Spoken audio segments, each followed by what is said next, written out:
La pensée est liée à votre destinée. Tout au long des psaumes et des enseignements que je vous ai transmis au nom de Dieu, j'ai voulu vous instruire dans le sens de vous montrer que la pensée est un être vivant, un être indépendant, mais qui est lié à votre destinée. La pensée est un monde en soi, un univers, mais c'est aussi un être qui s'associe avec vous pour faire apparaître votre destinée en formation. La pensée crée votre futur. Vous voyagez et c'est la pensée qui enfante les mondes dans lesquels vous vivez et vivrez. Sans cesse, la pensée est à l'œuvre dans votre vie. Elle agit à travers votre être tout entier, dans les choses que vous regardez, dans l'aspiration qui vous anime, dans votre façon de marcher, de parler, de respirer. En toute activité, la pensée est créatrice du futur. Bien souvent, vous êtes prisonnier de vos pensées ou des pensées qui vivent avec vous. La pensée est un être qui, comme vous, a des besoins.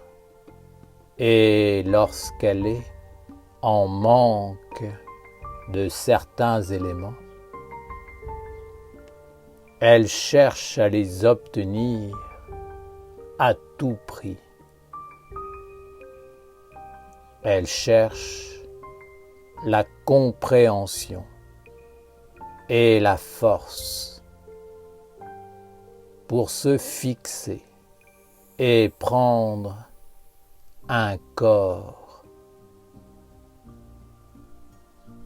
La pensée n'est pas que volatile, elle est le commencement d'un monde qui cherche à apparaître et à se développer. Dans tout commencement, il y a le potentiel et l'accomplissement. Commencer, c'est ouvrir un chemin vers un but. Ainsi, dans le commencement se tiennent la destinée et la finalité. La pensée cherche à aboutir, à se réaliser. Pour cela, elle s'associe avec l'homme. À travers lui, elle cherche à réunir les éléments qui lui permettront de matérialiser et de concrétiser son être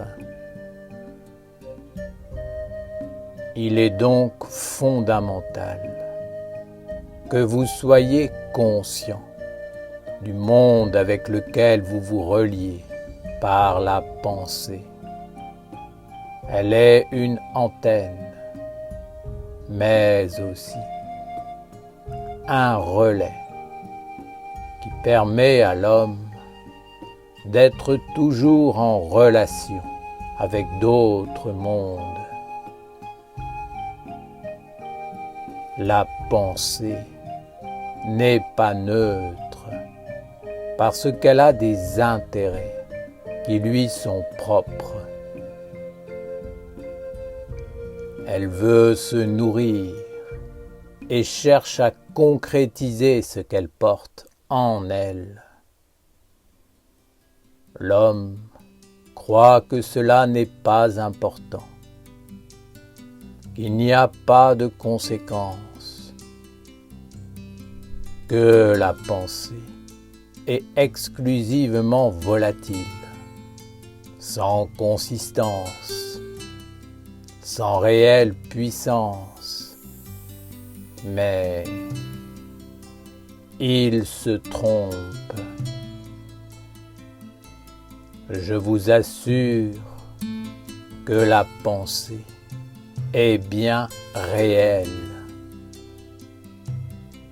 et elle peut conduire l'homme vers l'enfermement ou la libération. Cultive le respect devant la merveille de la pensée vivante et agissante. Trouve la nourriture adéquate à la belle pensée et offre-la lui avec dévotion.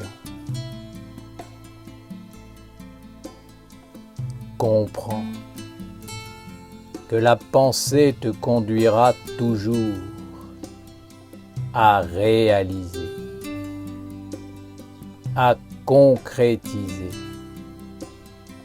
à matérialiser, à vivre. Elle aime rendre l'invisible visible. Si tu ne crois pas au pouvoir de la pensée et si tu ne le prends pas en compte, tu risques de sombrer dans la folie, d'entrer dans des fantasmes et des délires qui te conduiront à croire à des mondes d'illusions qui, par l'imagination, pourraient devenir réels, mais qui n'ont aucun fondement dans le monde véritable, réel. Cela peut te paraître étonnant, mais l'homme est profondément matérialiste et il croit que c'est uniquement en touchant, en goûtant, en sentant les choses qu'elles existent. La pensée veut juste concrétiser son potentiel jusqu'à prendre un corps et acquérir une existence propre. L'homme lui permet de s'accomplir et c'est pourquoi elle lui apportera tous les éléments, les imaginations, les inspirations, les compréhensions, afin qu'il éveille sa volonté dans l'acte d'agir. Ainsi, la pensée peut être être ton meilleur allié, mais aussi ton pire ennemi, si tu ne sais pas la canaliser, l'orienter. Ne pense pas que la pensée est un monde qui ne fait pas partie de ta vie. Ne crois pas que la pensée soit sous ton contrôle et que c'est toi qui la génère. La pensée est un être vivant et indépendant avec lequel tu dois t'unir en conscience et respect. Conscience signifie discernement, car la pensée te conduira à poser des actes concrets afin qu'elle puisse devenir objective dans ta vie.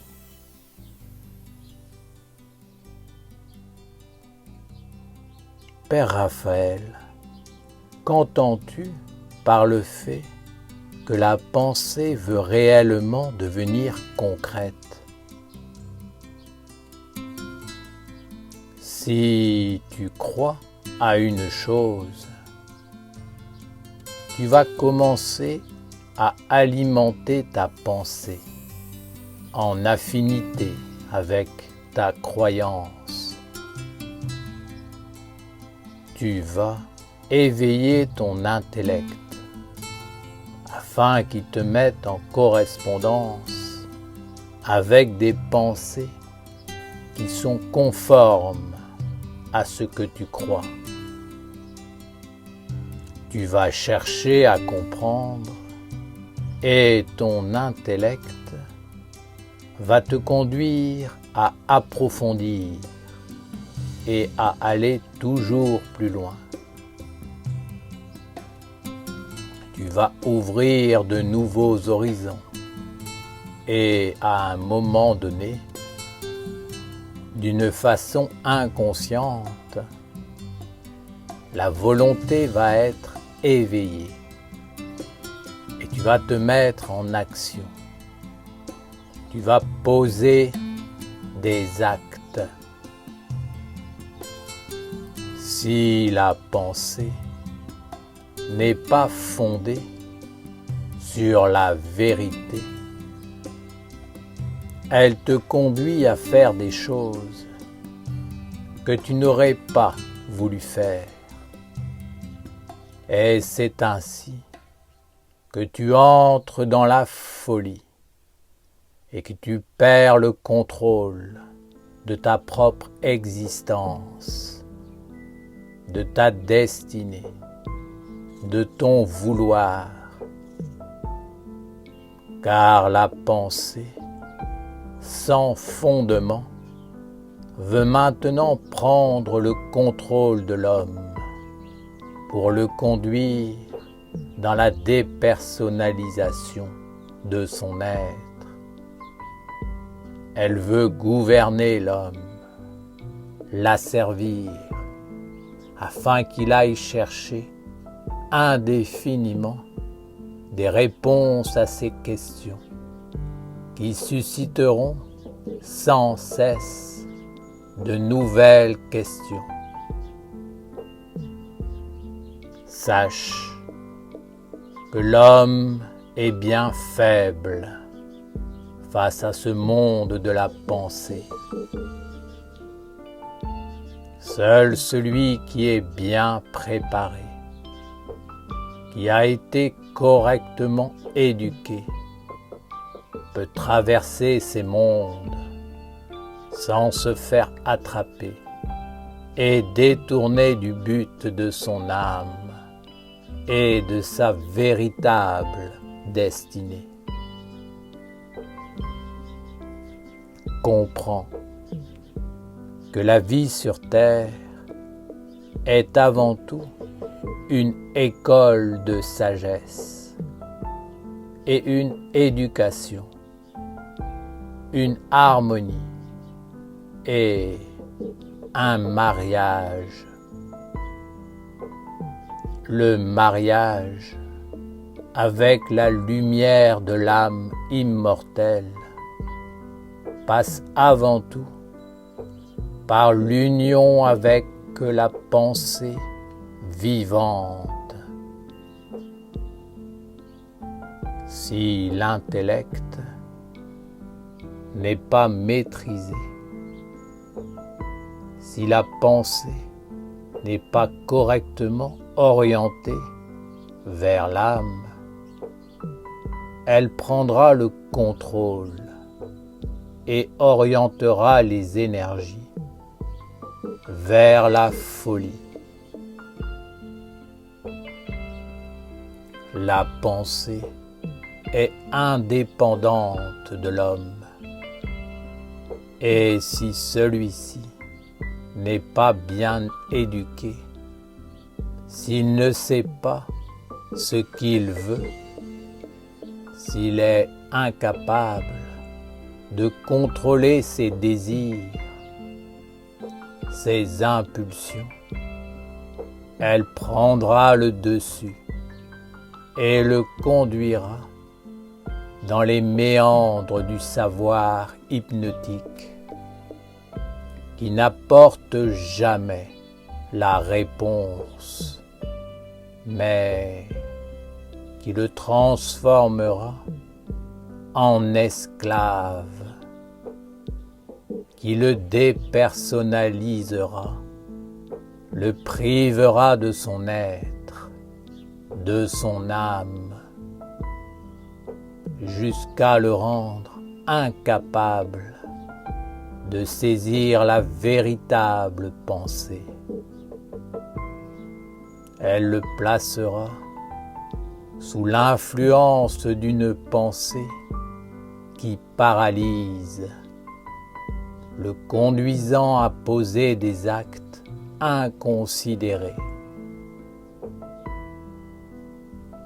La pensée est un être vivant et puissant qui doit être pris en compte, considéré, respecté et qui doit être lié par le mariage intérieur avec Dieu, la lumière. Respecter la pensée, c'est la poser sur des fondements solides et stables qui préservent la sagesse immortelle. C'est la nourrir de sagesse et d'œuvres harmonieuses et angéliques. Si l'homme chemine vers le néant, la pensée lui apportera ce néant. Plus l'homme chemine vers la sagesse et vers les mystères sacrés en vérité, plus la pensée ira loin dans la quête des mystères et du savoir.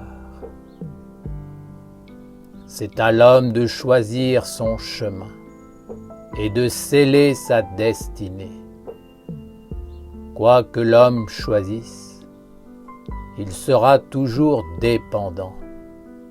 Mais s'il est intelligent, il ne sera pas l'esclave de la pensée mortelle, qui est uniquement liée à l'existence éphémère du corps physique.